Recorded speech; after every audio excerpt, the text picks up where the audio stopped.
प्यारे बच्चों, class 12th history विषय के लिए ऑफिशियल क्वेश्चन बैंक जारी किया गया था।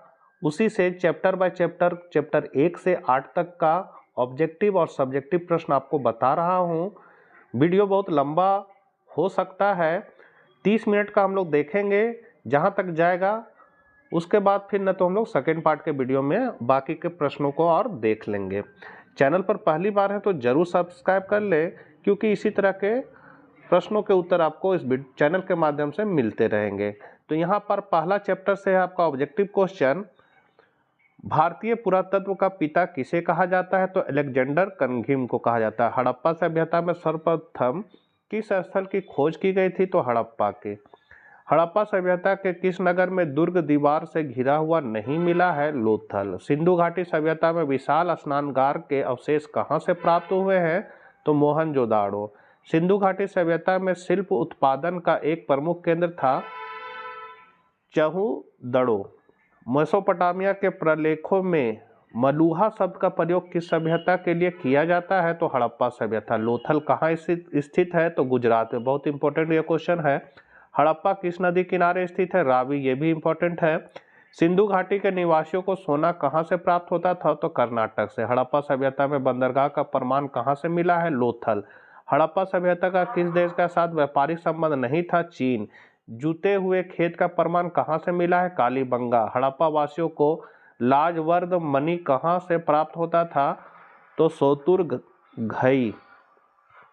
क्षेत्रफल के अनुसार सिंधु घाटी सभ्यता सबसे बड़ा नगर था मोहनजोदाड़ो। हड़प्पा सभ्यता लिपि की मुख्य विशेषता थी तो यह दाएं से बाएं ओर लिखी जाती थी।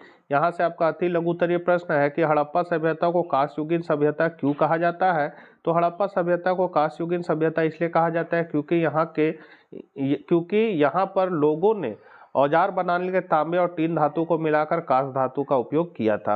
हड़प्पा सभ्यता को सिंधु घाटी सभ्यता क्यों कहा जाता है? तो हड़प्पा मोहनजोदाड़ो नगरों के अवशेष मुख्य तौर पर सिंधु नदी या सिंधु नदी घाटी के आसपास से प्राप्त हुए। इस कारण से हड़प्पा सभ्यता को सिंधु घाटी सभ्यता भी कहा जाता है। सिंधु घाटी सभ्यता में मनके बनाने के लिए किस सामग्री का उपयोग किया जाता था? तो सिंधु घाटी सभ्यता में मनके बनाने के लिए कॉर्नियन, क्रिस्टल, खेलखड़ी, तांबा, जेस्पर, क्वार्ट्ज, शंख, पत्थर, कांस और सोना जैसी धातु का उपयोग किया जाता था। सिंधु घाटी सभ्यता की उन स्थानों के नाम बताए जहां सिंचाई के अंश पाए जाते हैं। तो ये है आपका सोतुरघई और धोलावीरा। हड़प्पा सभ्यता के लोगों के व्यापारिक संपर्क किन देशों से थे? तो ये था मेसोपोटामिया, ओमान, बहरीन, ईरान आदि देशों के साथ। हड़प्पा वासी तांबा सोना कहाँ से प्राप्त करते थे? तो हड़प्पा वासी राजस्थान के खेतड़ी से तांबा और दक्षिण भारत से सोना प्राप्त करते थे। किस पुरा स्थल को हड़प्पा सभ्यता की सबसे बड़ी बस्ती माना जाता है? तो पाकिस्तान के सिंध प्रांत के लरकाना जिले में स्थित मोहनजोदाड़ो को हड़प्पा सभ्यता की सबसे बड़ी बस्ती माना जाता है। मोहनजोदाड़ो का क्षेत्रफल 125 हेक्टेयर था। हड़प्पा सभ्यता कहाँ कहाँ विकसित हुई थी? तो हड़प्पा सभ्यता पाकिस्तान, दक्षिण अफगानिस्तान, गुजरात, राजस्थान, पंजाब, हरियाणा, पश्चिम उत्तर प्रदेश में विकसित हुई थी। हड़प्पाई लिपि की दो मुख्य विशेषताएं बताएं। तो पहला है, हड़प्पा लिपि को आज तक पढ़ने में सफलता नहीं प्राप्त की जा सकी। यद्यपि निश्चित रूप से यह वर्णमालीय नहीं है, क्योंकि वर्णमाला के प्रत्येक चिन्ह एक स्वर या एक व्यंजन को दर्शाता है। बी है, यह लिपि दाएं से बाएं लिखी जाती थी, क्योंकि दाएं ओर अधिक अंतराल है जबकि बाएं ओर कम जगह है। चन्हुदड़ो के लोगों की शिल्प कार्यों के नाम लिखे। तो चन्हुदड़ो के लोग शिल्प कार्य के लिए मनके बनाना, शंख की कटाई, धातु कर्म, मोहर निर्माण आदि, बाट बनाना आदि काम करते थे। दूसरा चैप्टर है, अशोक के अभिलेख को सर्वप्रथम किसने पढ़ा? तो जेम्स प्रिंसेप। अभिलेखों में देवनाम प्रियदर्शी किस राजा को कहा जाता है? अशोक को। बौद्ध और जैन ग्रंथों में कितने महाजनपद का उल्लेख है? 16। मगध महाजनपद के प्रारंभिक राजधानी कहाँ थी? राजगिरी। इंडिका किसकी रचना है? मेगास्थनीज। द्वितीय नगरीकरण के नगरों को क्या कहा जाता है? तो लौह युगीन। समुद्रगुप्त के पर्याग परिस्थिति की रचना किसने की थी? तो हरिसेन। भारत का नेपोलियन किस शासक को कहा जाता है? समुद्रगुप्त। हर्षवर्धन के राजकवि कौन थे? वानभट्ट। अशोक के धर्म की लिपि क्या थी? ब्राही। फूट डालकर विजय प्राप्त करने का कार्य सर्वप्रथम किस राजा ने किया? अजातशत्रु। किसके अभिलेख में भूमिदान का उल्लेख मिलता है? प्रभावती गुप्त। प्राचीन भारत में अभिलेख की शुरुआत किस शासक ने किया? अशोक। मुद्रा राक्षस किसकी रचना है? तो विशाख दत्त। अपने स्वयं के खर्चे से सुदर्शन झील की मरम्मत किसने कराई? तो रुद्रदामन। अति लघु उत्तरीय प्रश्न है दूसरा चैप्टर का। मेगास्थनी भारत में किसके दरबार में आया था? तो चंद्रगुप्त मौर्य। पाटलिपुत्र की स्थापना किसने किया था? तो उदयन ने। चीनी यात्री फाहियान किसे शासनकाल में भारत आया था? तो चंद्रगुप्त द्वितीय। नालंदा विश्वविद्यालय की स्थापना किसने की? तो कुमारगुप्त ने। मेगास्थनीज कौन था? तो यूनानी शासक सेल्यूकस निकेटर का राजदूत था। शक संवत का आरंभ किसने किया? तो कनिष्क। तक्षशिला विश्वविद्यालय वर्तमान में किस देश में स्थित है? तो पाकिस्तान। भूदान अभिलेख चंद्रगुप्त द्वितीय की किस पुत्री के नाम से मिला है? प्रभावती गुप्त। किन शासकों ने अपने नाम के पहले देवपुत्र की उपाधि लगाई? तो कुषाण शासकों ने। हरिसेन द्वारा रचित पर्याग प्रशस्ति किस भाषा में लिखा गया है? तो संस्कृत भाषा में। फिर यहाँ से तीसरा चैप्टर का है ऑब्जेक्टिव क्वेश्चन। संस्कृत ग्रंथों में कुल शब्द का प्रयोग किसके लिए किए गए हैं? तो परिवार के लिए। महाभारत की रचना वेद व्यास। महाभारत का युद्ध कुरुक्षेत्र में कितने दिनों तक चला? 18 दिन। महाभारत कालीन समाज का स्वरूप कैसा था? पितृसत्तात्मक। मनुस्मृति में कितने प्रकार के विवाह का उल्लेख है? 8। दुर्योधन की मां कौन थी? गांधारी। मानव के संपूर्ण जीवन को कितने भागों में बांटा गया? 4। महाभारत की रचना किस भाषा में हुई है? संस्कृत। पुराणों की संख्या 18। महाभारत का फारसी अनुवाद का नाम है रजम्मा। मृच्छकटिकम के लेखक का नाम लिखे? शूद्रक। यहाँ से फिर अति लघु उत्तरीय प्रश्न है। महाकाव्य से आप क्या समझते हैं? तो एक लंबी कविता जिसमें किसी नायक अथवा राष्ट्र के जीवन एवं उपलब्धियों का विशद वर्णन हो, जैसे महाभारत। गोत्र को परिभाषित करें तो गोत्र प्राचीन मानव समाज द्वारा बनाए गए रीति रिवाज का हिस्सा है जो यह निश्चित करता है कि एक व्यक्ति किस पूर्वज की संतान है। स्त्री धन से आप क्या समझते हैं? तो विवाह के समय स्त्री को प्राप्त उपहार स्वरूप धन को स्त्री धन कहा जाता है या दहेज से भिन्न, क्योंकि दहेज वर पक्ष को दिया जाता है। स्त्री धन पर संपूर्ण रूप से स्त्री का अधिकार होता है। मनुस्मृति का 2 महत्व लिखे। तो पहला है यह तत्कालीन समाज के नियमों तथा रीतियों का वर्णन देता है और इसका प्रभाव आज भी समाज में दिखाई देता है। कुल तथा जाति का क्या अर्थ है? तो संस्कृत ग्रंथों में कुल शब्द का प्रयोग परिवार के लिए और जाति शब्द का बांधवों के बड़े समूह के लिए होता है। अंतर्विवाह से क्या तात्पर्य है? तो अंतर्विवाह में वैवाहिक संबंध समूह के मध्य ही होते हैं। यह समूह गोत्र, कुल अथवा जातीय या फिर एक ही स्थान पर बसने वालों का हो सकता है। नाट्यशास्त्र के लेखक का नाम लिखिए। तो भरत मुनि। महाभारत के सबसे चुनौतीपूर्ण प्रसंगों में से एक का उल्लेख कीजिए। तो महाभारत के सबसे चुनौतीपूर्ण प्रकरणों में से एक द्रौपदी का 5 पांडवों के साथ विवाह है। यह बहुपतित्व माने कई पतियों वाली महिला की प्रथा का एक उदाहरण है जो महाकाव्य का एक केंद्रीय विषय है।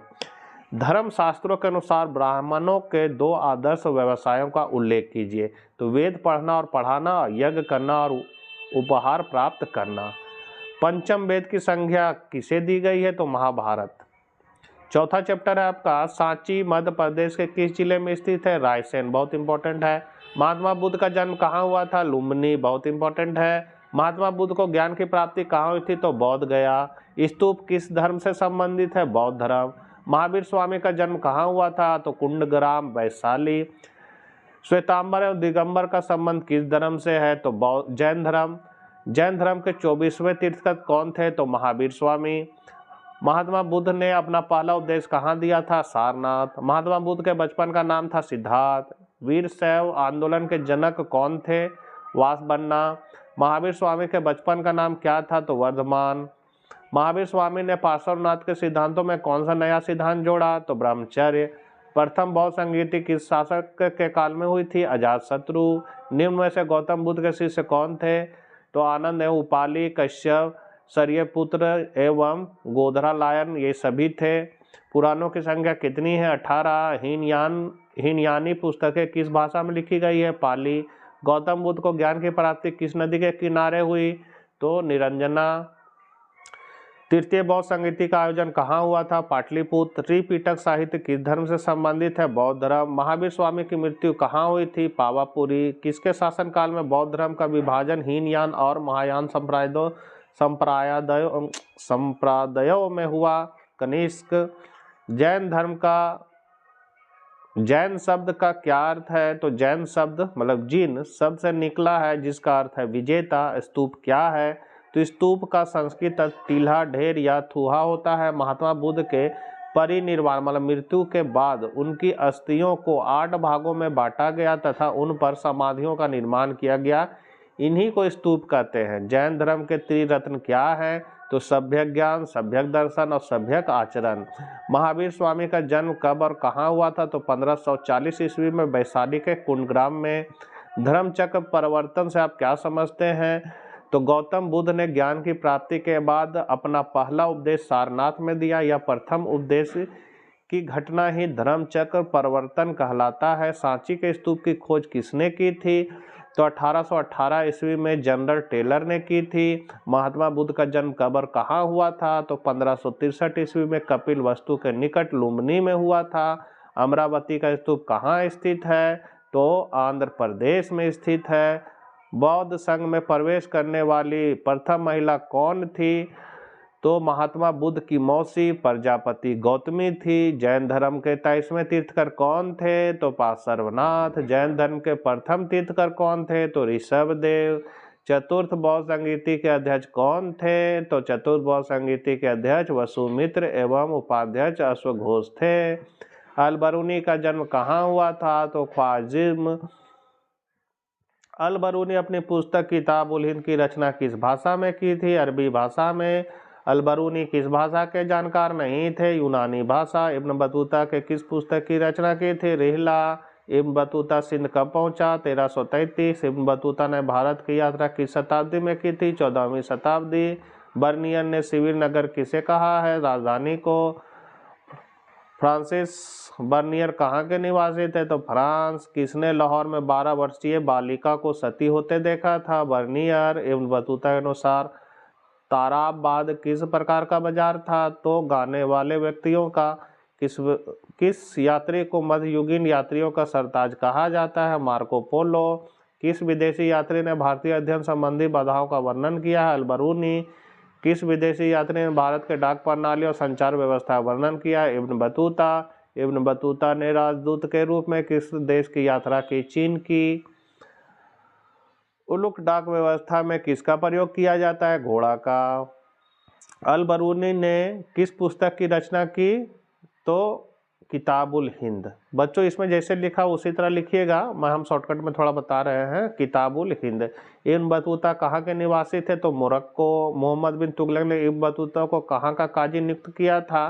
तो दिल्ली का काजी नियुक्त किया था। इब्न बतूता किसके शासनकाल में भारत आया था? तो मोहम्मद बिन तुगलक। अल-बरूनी किसके साथ भारत आया था? तो महमूद गजनवी। जॉन बैप्टिस्ट टाउनियर पेशे से क्या था? तो पेशे से जौहरी था। जॉन बैप्टिस्ट टाउनियर ने कितनी बार भारत की यात्रा की? 6 बार। Travels in the Mughal empire पुस्तक की रचना किसने की? तो बर्नियर ने। इब्न बतूता के अनुसार भारत में कितने प्रकार की फसलों की खेती की जाती है? तो 2 प्रकार की फसलों की खेती की जाती है, रबी फसल और खरीफ फसल। उलुक किसे कहा जाता है? तो अश्व डाक व्यवस्था को उलुक कहा जाता है। छठा चैप्टर है प्रारंभिक भक्ति आंदोलन के उत्पत्ति कहाँ से हुई? तो दक्षिण भारत। उस भक्ति परंपरा को बताए जिसमें विधवा पूर्व विवाह का समर्थन किया है। लिंगयात। पद्मावत किसकी रचना है? मलिक मोहम्मद जैसी। अमूर्त निराकार ईश्वर की उपासना करने वाले भक्तों को कहते हैं निर्गुण। प्राचीन भक्ति आंदोलन का नेतृत्व किसने किया था? तो अलवार और नयनार। गुरु नानक का जन्म कब हुआ था? तो 1469 ईस्वी। विठल को भगवान के किस अवतार के रूप में जाना जाता है? विष्णु। औरों द्वारा रचित प्रमुख संकलन है तो नल ईरा दिव्य प्रबंधम। पीर का अर्थ गुरु, गैर, ये इंपॉर्टेंट है बच्चों, पीर का अर्थ गुरु। गैर मुसलमानों को कौन सा धार्मिक कर देना पड़ता था? जजिया। शेख मोहिउद्दीन चिश्ती का दरगाह कहाँ है? अजमेर, इंपॉर्टेंट है। शेख मोहिउद्दीन औलिया का दरगाह कहाँ है? दिल्ली। कबीर के दोहे का संकलित है तो बीजक में, ये इंपॉर्टेंट है। असम में भक्ति आंदोलन का प्रचार प्रसार किसने किया? तो शंकर देव। मीराबाई का संबंध किस राज्य से था? तो राजस्थान। सगुण भक्ति परंपरा क्या है? तो शिव, विष्णु तथा उनके अवतार एवं देवियों की आराधना की जाती है एवं इनकी मूर्त रूप में पूजा की जाती है, सगुण भक्ति परंपरा कहलाता है। निर्गुण भक्ति परंपरा क्या है? तो निर्गुण भक्ति परंपरा में अमूर्त निराकार ईश्वर की उपासना होती है। सर्वप्रथम भक्ति आंदोलन को शुरू करने वाले कौन थे? तो अलवार और नयना संत। किस तमिल ग्रंथ को तमिल वेद कहा जाता है? तो नल ईरा दिव्य प्रबंधम। दो भक्ति स्त्री संतों के नाम लिखिए तो अंडाल और कराईकाल अम्मयार। भक्ति के निर्गुण धारा के दो संतों के नाम कबीर और नानक। भक्ति आंदोलन के प्रवर्तक कौन थे? रामानुजाचार्य। चिश्ती संप्रदाय की भारत में स्थापना किसने की थी? तो शेख मोहिउद्दीन चिश्ती। खानका क्या है? तो सूफी संतों के निवास स्थल को खानका कहते हैं। खालसा पंथ की नींव किसने डाली? सिखों के 5 प्रतीक क्या है? तो गुरु गोविंद सिंह ने खालसा पंथ की नींव डाली थी। सिखों के 5 प्रतीक है केस, कृपान, कच्छा, कंघा और लोहे का कड़ा। 7वां चैप्टर है आपका विजयनगर के संस्थापक कौन थे? तो हरिहर और बुक्का। विजयनगर के सबसे प्रसिद्ध शासक कौन थे? कृष्णदेवराय। हजार मंदिर और विट्ठल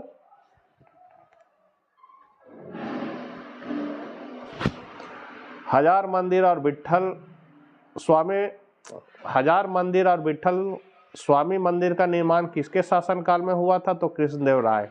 तालीकोटा की लड़ाई कब हुई? तो 1565 ईस्वी। इटली यात्री निकोलो कोंटी किस राजा के शासनकाल में आया था? तो देवराय प्रथम। विजयनगर और बहमनी राज्य के बीच संघर्ष का क्या कारण था? तो कृष्ण और तुंगभद्र का दोआब। विजयनगर राज्य की स्थापना कब हुई? 1336 ईस्वी। इंपॉर्टेंट है। सलूब वंश के संस्थापक कौन थे? तो सालूब नरसिंह। तुलुक वंश के संस्थापक कौन थे? तो वीर नरसिंह। विजयनगर का किस राज्य के साथ हमेशा संघर्ष चलता रहा? तो बहमनी से।